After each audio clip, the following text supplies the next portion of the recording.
Bien, continuando con la serie A la luz de su palabra, en su episodio 173, vamos a seguir en este camino bien interesante, hermoso en la palabra de Dios y bueno, en la exploración de este libro de Judith, que confieso que lo estoy leyendo por primera vez justamente a razón de esta serie, con el motivador de esta serie.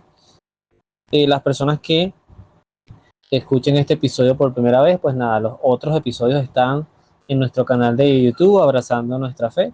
En el playlist justamente está cada carpeta seleccionada con los episodios y los capítulos. Venimos preparándonos para una batalla. En el libro de Judith, el pueblo de Israel se encuentra asediado con una estrategia además bastante maligna, un poco humana, pero ahorradora de vidas para el ejército de Holofernes.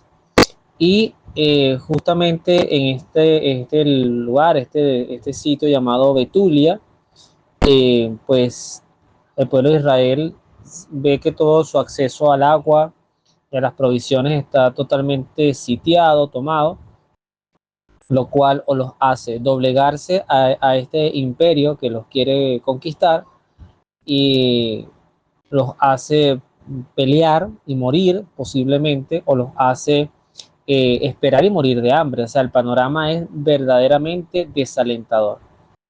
Ante ese desaliento y prácticamente espíritu de derrota, justamente es lo que vamos a evaluar hoy en el texto, porque este es digamos, el episodio final de lo que le va a dar entrada a la presencia justamente de la que honra este libro, que es a la figura de Judith, la judía. Eso es lo que significa Judith, judía.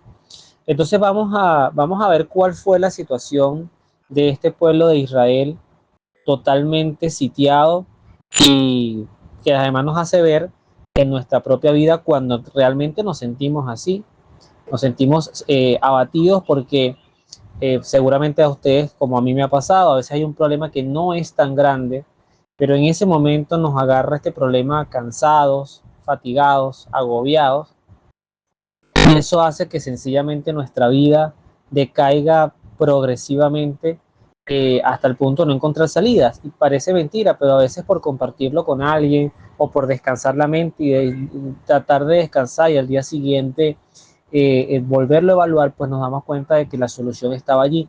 Lo que faltaba era darle la vuelta y sobre todo lo más importante, colocarlo en oración. Entonces, bueno, vamos a ver qué nos dice este texto de Judith, capítulo 7. Vamos a reflexionar de este libro, del versículo 19 al 32. Desanimados, clamaron los israelitas al Señor, su Dios, al ver que los rodeaban sus enemigos sin que pudieran escapar. 34 días estuvieron cercados por el ejército asirio, infantes, carros y jinetes. A los habitantes de Betulia se les acabaron las reservas de agua.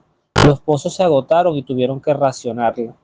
Los niños, las mujeres y los adolescentes desfallecían de sed y caían en las calles de la ciudad. Entonces todos los hombres, mujeres, jóvenes y niños acudieron en tropel a Osías y le dijeron a una voz: que Dios sea juez entre ti y nosotros, porque tú eres el causante de esta desgracia, al no querer tratar de paz con los asirios. No hay quien nos pueda socorrer ahora. Dios nos ha abandonado en manos de los asirios para morir de sed y de miseria. Convoca pues ahora a todos los que están en la ciudad. Entreguémonos voluntariamente al ejército de Holofernes, porque es preferible vivir cautivos y bendecir al Señor que ver expirar ante nuestros ojos a nuestras esposas y nuestros niños. Te exigimos por el cielo y la tierra, por nuestro Señor y Dios de nuestros padres, que nos castiga por nuestros pecados y los de ellos, que tomes esta resolución hoy mismo. Toda la asamblea se conmovió profundamente y clamó a Yahvé, su Dios, a grandes voces. Osías se levantó y dijo: tengan confianza, hermanos míos, y esperemos durante 5 días la misericordia del Señor. Quizás se apiade de nosotros y no nos abandone hasta el fin. Pero si pasado este plazo, no llega ningún socorro, haremos lo que pide. Luego pidió al pueblo y a cada uno y cada uno se fue a su lugar. Fueron a las murallas y torres de la ciudad y mandaron a las mujeres y a los niños a sus casas pero en la ciudad había un gran abatimiento. Palabra de Dios, te alabamos, Señor. Este comportamiento es muy repetitivo en la Biblia, especialmente en el Antiguo Testamento. Lo vemos inclusive desde el libro del Éxodo. Este pueblo que vio muchas maravillas a través de Moisés y sin embargo en el desierto hace una reflexión y prácticamente igual a esta. Ellos preferían volver a Egipto y vivir como esclavos porque estando en Egipto pues comían carne y no pasaban hambre. Sin embargo en el desierto con Moisés no se veía agua, no se veía comida y entonces le reclamaban, para esto nos ha sacado de Egipto, para morir en el desierto. Es decir, no había suficientes tumbas en Egipto para que nos tuviese que enterrar acá. Eran comentarios muy duros y además que ponen la fe de todos verdaderamente en vilo.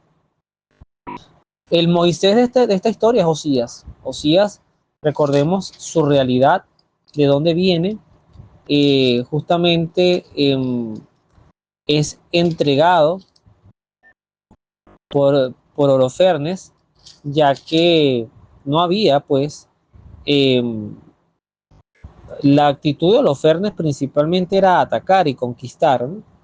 Sin embargo, había unas recomendaciones de, de que esto no se hiciera y además, porque se decía que el Dios de Israel era un Dios verdaderamente poderoso. Ahora bien, uno pudiera preguntarse que, ¿por qué Dios a veces nos lleva a estos extremos? En el libro de los jueces, si no me equivoco, aparece una historia también parecida, que eran estos hombres que iban a la batalla y que Dios primero va construyendo un ejército y al ir construyendo ese ejército, pues después él mismo se va encargando de, de sacar a gente del ejército. Eso fue con Gedeón. Y después de que le quedaron pues muy poquitos hombres en ese ejército, eso lo podemos ver en el capítulo 7 si no me equivoco, quedaron unos 311, 300 hombres aproximadamente, y con eso fue que fueron a la batalla y con eso triunfaron, pero es que además triunfaron porque Dios nunca permitió que la batalla se diera. Entonces, ¿por qué Dios permite llevarnos a estos extremos para empezar? Una de las cosas que además humanamente hablando, sacando el plano divino, el plano de la fe, siempre uno ha escuchado como refrán que la verdadera fidelidad o el verdadero amor de las amistades, de quienes realmente se llaman amigos, pues se miden justamente en los momentos de mayor necesidad. Y hay una historia que a veces sale en las redes sociales de una persona que iba a cumplir años y le pide a un primo que le organice una fiesta con sus amigos. Y entonces este empieza a llamar a la gente y cuando llega el día de cumpleaños solamente se aparece uno. Y entonces el cumpleañero le dice al primo, bueno, pero ¿qué pasó? ¿No invitaste a mis amigos? Le dice, no, sí los invité, lo que pasa es que yo les dije, yo los llamé y les dije que tú tenías una gran necesidad y que por favor si podían venir a ayudarte, porque bien sea prestándote dinero, dándote soporte, auxilio, y de todos los que llamé, que no fueron pocos, solamente este vino, es decir, este es realmente tu amigo. Es una situación extrema. Y creo que de las situaciones extremas, cuando nosotros somos fieles, no perdemos la compostura y no preferimos hundirnos en el pecado, abandonar nuestra fe, maldecir a Dios, como fue el consejo que la esposa de Job, que también lo reflexionamos acá en su momento, cuando la esposa de Job le dice a Job, bueno, pero ¿qué más esperas? Maldice a Dios y muérete, porque Job no salía de una desgracia para entrar en otra. Y Job le dice, pero si de Dios aceptamos los bienes, ¿cómo no vamos a aceptar los males? Y dice el texto, en todo esto Job no pecó. Entonces, ciertamente, aquí el, el gran derrotado, así de entrada, es el pueblo de Israel, no derrotado por la batalla, sino derrotado en su fe. O sea, ya su fe no estaba, pero siempre hay una minoría, hay una persona, hombre o mujer, en este caso, vamos por lo que podemos intuir en el texto, en el libro, aquí la figura importante es una mujer. Siempre hay alguien que nos sostiene. Esa sostenibilidad viene a veces de la mano de un buen consejo, de no esperanzas vanas, ¿eh? No es la gente que te promete cosas que nunca debemos hacer, ni decretar, ni decir todo va a estar bien, sino a invitar a confiar en la voluntad de Dios. Estoy enfermo, bueno, hermano, confía en la voluntad de Dios. Si es de Dios que esta enfermedad avance hasta el final, pues bendito sea Dios, abrázate y prepárate. Y si es de Dios sanarte, pues también bendito y glorificado sea Dios. Las situaciones económicas también van y vienen, las crisis. Nosotros en Venezuela, este tema del agua, yo recuerdo ya hace unos 4 o 5 años que tuvimos una crisis de agua realmente aguda en donde yo vivo. Era la crisis del agua en Venezuela en general, pero en la parroquia donde yo vivo fue una cuestión que nosotros tuvimos 15 días aproximadamente sin una gota de agua. Tanto así que practiqué el ejercicio de bajar con tubos de agua hasta la acera cuando llovía para recoger agua para echarle a la poceta bueno, asear un poco el baño. Era algo realmente terrible, terrible. Y uno puede entender estas desesperaciones. Y yo rezaba y yo me desesperaba y me ponía de mal humor. A mí el estrés, lo confieso, me pone de muy mal humor. Entonces siempre es un desafío importante sostenernos a pesar de las duras pruebas que nos pueda colocar la vida y Dios en ella, pues acompañándonos, permitiéndonos y diciéndonos que confiemos, porque además entonces aquí es donde viene el texto enlace, el de Mateo capítulo 10, versículo del 28 al 31, donde Jesús dice: no teman a los que pueden matar el cuerpo, pero no el alma. Teman más bien al que puede destruir el alma y el cuerpo en el infierno. ¿Acaso un par de pajaritos no se venden por unos centavos? Pero ni uno de ellos cae en tierra sin que lo permita vuestro Padre. En cuanto a ustedes, hasta sus cabellos están todos contados. No valen ustedes más que muchos pajaritos, por lo tanto, no tengan miedo. Esa es la invitación de cierre de este episodio. Jesucristo nos dice, y a mí esto me ha ayudado mucho, todavía no puedo decir que sea en mi práctica perfecto en esto que voy a decir. Esto que voy a decir me ha ayudado mucho. A mí cuando hay personas que me dicen que están haciéndose exámenes, y han sido varias, a lo largo de mi vida han sido varias, personas que están buscando empleo y no consiguen, yo les digo, les suelo decir esto: hermano o hermana, ya Dios sabe lo que va a pasar contigo. Ya Dios sabe el resultado de ese examen que estás esperando, que te van a dar en 15 días, en 5 días. Ya Dios sabe lo que va a pasar allí. Dios sabe si ese trabajo que estás aspirando te conviene a Dios o no. Dios sabe si ese problema familiar o qué va a pasar con tu hijo, con tu esposa, con tu hermano. Dios quiere que deposites eso sí, el ejercicio de la oración, pero Él ya lo sabe. Y el que Dios lo sepa, tiene que darnos tranquilidad. Porque Dios no es un Dios cruel, ni es un Dios sádico, ni es un Dios malvado. Es un Dios justo, es un Dios de verdad y un Dios justo, que lo único que sabe y que quiere para nuestra vida es el bien. Y que a veces para llegar a ese bien, pues tienen que pasarnos muchas cosas. Yo lo saco por mi propia experiencia de educar un hijo. Y lo he dicho en otras oportunidades, yo con mi hijo y mi esposa igual, más son las veces que le decimos que no, que sí. Y a veces, muchas veces nos dice, cómpranos un helado, y el helado cuesta $1, cuesta $3, no cuesta mucho.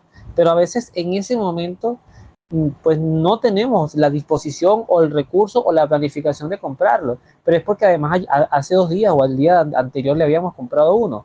Entonces no todo el tiempo se puede estar educando en el sí, en la consentidera. Las cosas tienen que tener sus horarios, sus normas.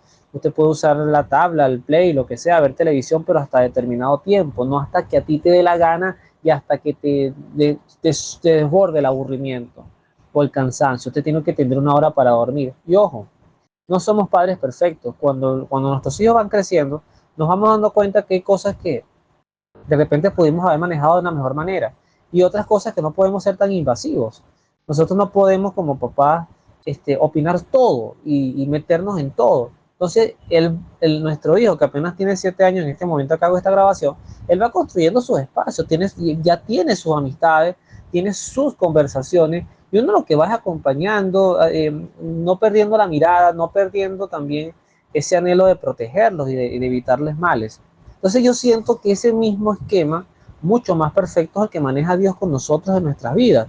Dios nos observa, Dios nos mira, Dios nos acompaña, nos aconseja, a veces nos llega una palabrita de aliento, otra de consejo, no hagas esto, pero al final es nuestro libre albedrío el que nos va llevando, y si nosotros nuestra vida la vamos guiando, centrada en nuestras respuestas emocionales, instintivas, perceptivas, además, nuestros criterios, nuestros juicios de valor, pues sencillamente lo que vamos a ir dándonos golpes como el pinball, vamos a ir golpeando y golpeando, evitando que la bola caiga hasta que algún día no vamos a poder sostenerla. Pero si la estrategia es otra, y si nosotros realmente vamos tomando decisiones y toda nuestra vida, aunque suene exagerado, es una oración constante: Señor, quiero hacer esto, Señor, voy a salir para tal sitio, Señor, voy a viajar, Señor, voy a hacer este negocio, Señor, estoy cortejando a esta persona, ¿será que es para mí? Todo con seriedad, escuchándole a Dios y dejándonos aconsejar por Él, la vida va a cambiar. Hay cosas que Dios verá en nosotros y dice: no, la persona me parece que es para ti, pero lo que estás haciendo no me parece que sea el momento, te estás precipitando en unas cosas. Esa inversión me parece que es buena, pero en ese esquema o con esa persona no. A veces tú mismo eres la mala compañía o la mala influencia para alguien que está tratando de salirse de un vicio. Y termino con esto. En estos días me encantó escuchar que una persona que había hecho la experiencia de Emaús, en la cual yo tuve pues el honor de servir, y ya viene otra en camino también para el servicio. Esta persona le comentaba a alguien que estaba tratando de cambiar sus amistades y sus esquemas de vida, y eso es necesario también evaluarlo. Si tú quieres cambiar de vida, también tienes que evaluar todo lo que hay en tu vida. No podemos seguir siendo los mismos o querer ser diferente con lo mismo. Y a veces no es descartar amistades o desecharlas, sino más bien invitarlas también a ese proceso de transformación. Pero tú no te puedes quedar anclado en el lodo o en las arenas movedizas, jugando a no hundirte, porque en algún momento vas a pisar mal y te vas a hundir irreparablemente. Hoy escuchaba, y ahora sí termino, una frase de San Alfonso María de Ligorio, que decía: hacia dónde cae el árbol y hacia dónde está inclinado. Y él decía: bueno, precisamente tu eternidad va a ser exactamente igual, tu eternidad va a ser hacia donde está inclinada tu vida. Así que bueno, que Dios los bendiga, nos vemos en la oración.